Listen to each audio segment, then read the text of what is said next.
ಸೆಕೆ. ತಗೊಳ್ಳಿ ಸರ್ ನಿಮ್ ಕೊಸಾಂಗ್. ಏನು ಪ್ರಶಾಂತನ? ನಾಗು, ಇದನ್ನ ಕೊಸಾಂಗ್ ಅಂತಾರೆ. ಇದು ಫ್ರೆಂಚ್ ಡಿಶ್. ಇಡೀ ಬೆಂಗಳೂರಲ್ಲಿ ಇಲ್ಲಿ ಮಾತ್ರ ಸಖತ್ತಾಗಿ ಸಿಗೋದು. ಮಜಾ ಮಾಡು. ತಗೋ. ಇದು ಐಸ್ ಕ್ರೀಮಾ? ಇಷ್ಟು ಗಟ್ಟಿಗೈತೆ. ಲೋ, ಏನು ಹುಡುಕ್ತಿದೆ? ಇಷ್ಟೊಂದು ಗಟ್ಟಿ ಐತಲ್ಲ, ಪುಡಿ ಮಾಡಕ್ಕೆ ಕಲ್ಲು ಹುಡುಕ್ತಾ ಇದ್ದೀನಿ. ಇಲ್ಲ ಸರ್, ಇದೊಂದು ಫ್ರೆಂಚ್ ಪೇಸ್ಟ್ರಿ. ತಿಂದು ಹೇಗಿದೆ ಹೇಳಿ. ಇದು ತಿಂದು ಬದುಕಿದ್ರೆ ಆಮೇಲೆ ಹೇಳ್ ಕಳಿಸ್ತೀನಿ. ಅವಿ ಅಣ್ಣ, ಇದು ಮೋಸ. ಐಸ್ ಕ್ರೀಮ್ ಕೊಡಿಸ್ತೀನಿ ಅನ್ಬಿಟ್ಟು ಇದ್ಯಾವುದೋ ಬಂಡೆ ಕೊಡ್ಸಿದಿರಲ್ಲ. ಅದನ್ನು ಆರ್ಡರ್ ಮಾಡಿದೀನಿ ಕಣೋ, ಅದು ಬರುತ್ತೆ. ಇದು ತಿನ್ನು. ಸರಿ ಬಿಡಿ, ನಿಮ್ಮ ಮೇಲೆ ನಂಬಿಕೆ ಇಟ್ಟು ತಿಂತಾ ಇದ್ದೀನಿ. ಏನೋ ಒಂಥರ ವೆರೈಟಿ ಆಗಿದೆ.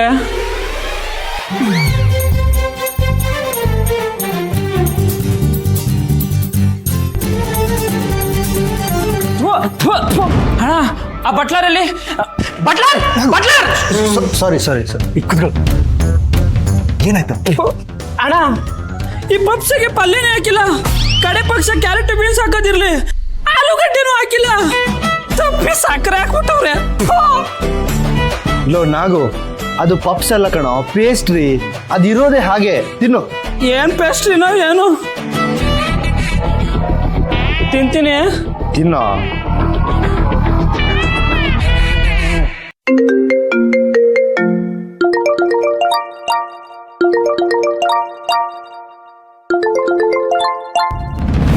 ತಿಂತಾ ಇರು. ಹಲೋ, ವಿರಾಜ್, ನಾನು ಐಸ್ ಕ್ರೀಮ್ ಪಾರ್ಲರ್ ಇದ್ದೀನಿ. ಅಲ್ಲೇನೋ ಮಾಡ್ತಿದ್ಯಾ? ಏನ್ ಮಾಡ್ತಿದ್ಯಾ ಅಂದ್ರೆ ತಿಂತಾ ಇದ್ದೀನಿ. ತಿಂತಾನೆ ಕೂತಿರ್ತಿರೋ ಅಥವಾ ಹೊರಡೋ ಯೋಚನೆನೂ ಇದೆಯೋ?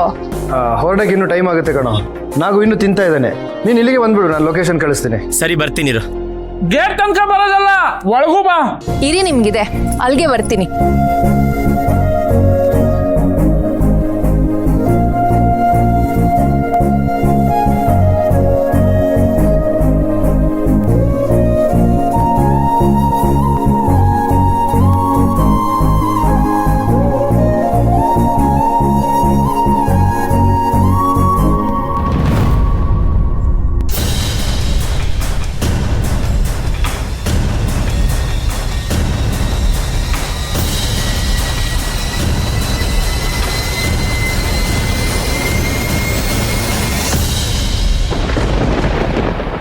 ಅಕ್ಕ, ಮುಗೀತು ನನ್ನ ಕತೆ.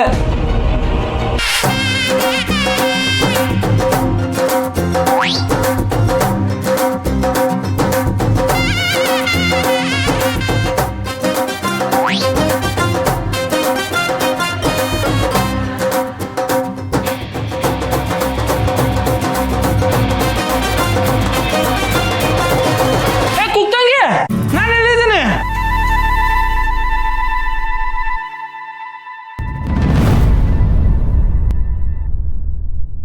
ಕೆಲ್ಸದ ಟೈಮಲ್ಲಿ ಈ ತರ ಅಲ್ಲಾಡ್ಕೊಂಡ್ ಕೂರ್ತಾರಾ? ವೈಜಂತಿ ಮೇಡಮ್ ನಮ್ಮನ್ನ ಹೊರಗೆ ಏನಕ್ಕೆ ಕಳ್ಸಿರೋದು? ಮಾರ್ಕೆಟ್ಗೆ ಹೋಗಕ್ ತಾನೆ. ಈ ತರ ಮಾಡಿದ್ರೆ ಹೆಂಗೆ? ನಾನೇನು ಮಾಡಿಲ್ಲ, ಎಲ್ಲ ಅವರೇ ಮಾಡಿದ್ದು. ಯಾರು?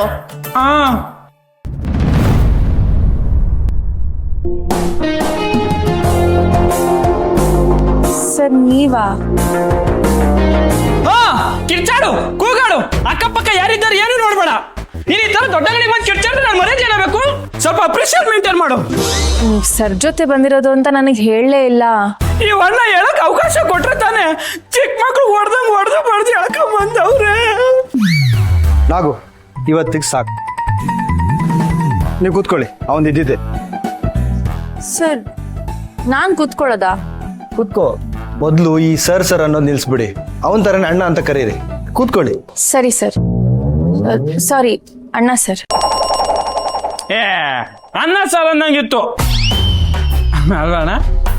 ಹಾ ಸರಿ, ಏನಾದ್ರು ತಿಂತೀರಾ? ಆರ್ಡರ್ ಮಾಡ್ಲಾ? ವೇಟರ್ ಎಲ್ಲೋದ?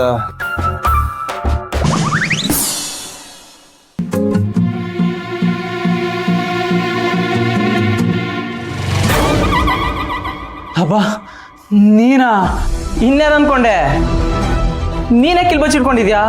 ಲೋ, ನಾನೇನಾದ್ರೂ ಇಲ್ಲಿ ಕೆಲಸ ಮಾಡೋದು ಅಕ್ಕಂಗೆ ಗೊತ್ತಾದ್ರೆ ಕೊಚ್ಚಾಗ್ಬಿಡ್ತಾಳೆ. ಅಲ್ಲಿ ನೋಡು, ಅಕ್ಕ ಬಂದಿದ್ದಾಳೆ. ಹೌದಾ?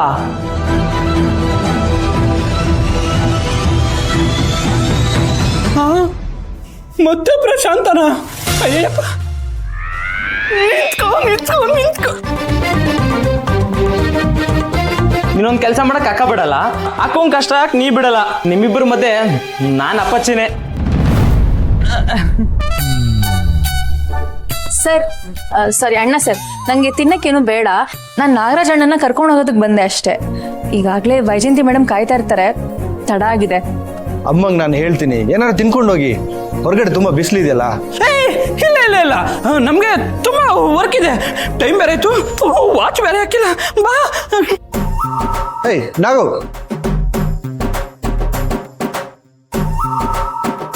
ಬರ್ತೀನಿ ಸರ್. ಅಣ್ಣ ಸರ್, ಹೆದರ್ಕೋಬೇಡ, ಅಕ್ಕ ಹೊರಟ್ಲು ಅನ್ಸುತ್ತೆ.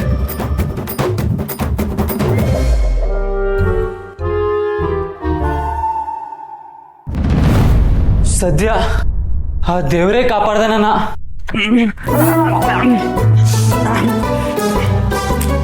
ಏನಾಯ್ತಣ್ಣ ನಿಂಗೆ ಸಡನ್ ಆಗಿ? ಅಯ್ಯೋ, ನೀನ್ ಮತ್ತೆ ಬಂದೆ ಅಂತ ಅವ್ರೇನಾದ್ರು ಪ್ರಶಾಂತನ ಆರ್ಡರ್ ಮಾಡಿದ್ರೆ ನಾನು ಅನ್ಭವಿಸ್ಬೇಕಾಗಿರೋದನ್ನ ನೀನು ಅನ್ಭವಿಸ್ಬೇಕಾಗುತ್ತೆ ಅನ್ನೋ ಕಾಳಜಿ. ಪ್ರಶಾಂತ? ಅದೇನೋ ಸಕ್ಕರೆ ಹಾಕಿರೋದು ಕೊಟ್ರು, ನಿಂಗೆ ಅವೆಲ್ಲ ಅರ್ಥ ಆಗಲ್ಲಪ್ಪ. ಇದು ಹುಡುಗಿ ಜಾತಕ ಮತ್ತೆ ಫೋಟೋ. ಹೆಸರು ರಮ್ಯಾ. ಹುಡುಗಿ ಚೆನ್ನಾಗೇ ಇದ್ದಾಳೆ, ಒಳ್ಳೆ ಹುಡುಗನ್ನೇ ನೋಡೋಣ ಬಿಡಿ. ಆ ತೊಂದರೆ ಬೇಡ ನಿಮಗೆ.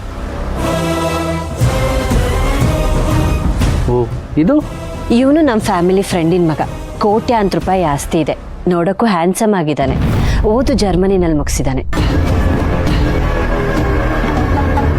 ಇಬ್ರದ್ದು ಫೋಟೋ ನೋಡ್ತಾ ಇದ್ರೆ ಜೋಡಿ ಚೆನ್ನಾಗಿ ಕಾಣಿಸ್ತಾ ಇದೆ. ಅದಕ್ಕೆ ಇವರಿಬ್ಬರನ್ನ ಜೋಡಿ ಮಾಡಿ ಅಂದಿತ್ತು. ಮೇಡಮ್, ನಿಮಗೆ ಹುಡುಗನ ಮನೆಯವರು ಗೊತ್ತು, ಹುಡುಗಿ ಮನೆಯವರು ಗೊತ್ತು. ಹಾಗಿದ್ಮೇಲೆ ನೀವೇ ಯಾಕೆ ಒಬ್ರನ್ನೊಬ್ರನ್ನ ಪರಿಚಯ ಮಾಡಿಸ್ಬಾರ್ದು? ಅದಷ್ಟು ಸುಲಭ ಇಲ್ಲ. ರಮ್ಯಾ ನನ್ನ ಮೈದನಿಗೆ ನೋಡಿ ಹುಡುಗಿ. ಯಾವುದೋ ಕಾರಣಾಂತರಗಳಿಂದ ಈ ಸಂಬಂಧನ ಮುಂದುವರಿಸ್ಲಿಕ್ಕಾಗಲಿಲ್ಲ. ನಾವೇ ಹುಡುಗನ ಹುಡ್ಕಕ್ಕೆ ಹೋದ್ರೆ ಹುಡುಗಿ ಮನೆಯವರು ಸಿಂಪತಿ ಅನ್ಕೊಳ್ತಾರೆ. ಇನ್ನು ಹುಡುಗನ ಮನೆಯವರು ನಾವು ನೋಡ್ಬಿಟ್ಟು ಸಂಬಂಧನ ಕೊಡ್ತಾ ಇದ್ದೀವಿ ಅನ್ಕೊಳ್ತಾರೆ. ನಿಜ ಮೇಡಮ್. ರಮ್ಯಾ ತುಂಬ ಒಳ್ಳೆ ಹುಡುಗಿ. ಅವಳಿಗೆ ಒಳ್ಳೆ ಹುಡುಗ ಸಿಗ್ಬೇಕನ್ನೋದೇ ನನ್ನ ಆಸೆ. ಆಹಾ, ಎಂತ ಒಳ್ಳೆ ಮನಸ್ಸು ಮೇಡಮ್ ನಿಮ್ದು. ಅರುಂಧತಿ ಮೇಡಮ್ಗೆ ತಕ್ಕನ ಸೊಸೆ ನೀವು. ನಿಮ್ಮ ಕೆಲಸ ಆಯಿತು ಅಂತ ತಿಳ್ಕೊಳ್ಳಿ ಮೇಡಮ್, ನಾನಿನ್ನು ಬರ್ತೀನಿ.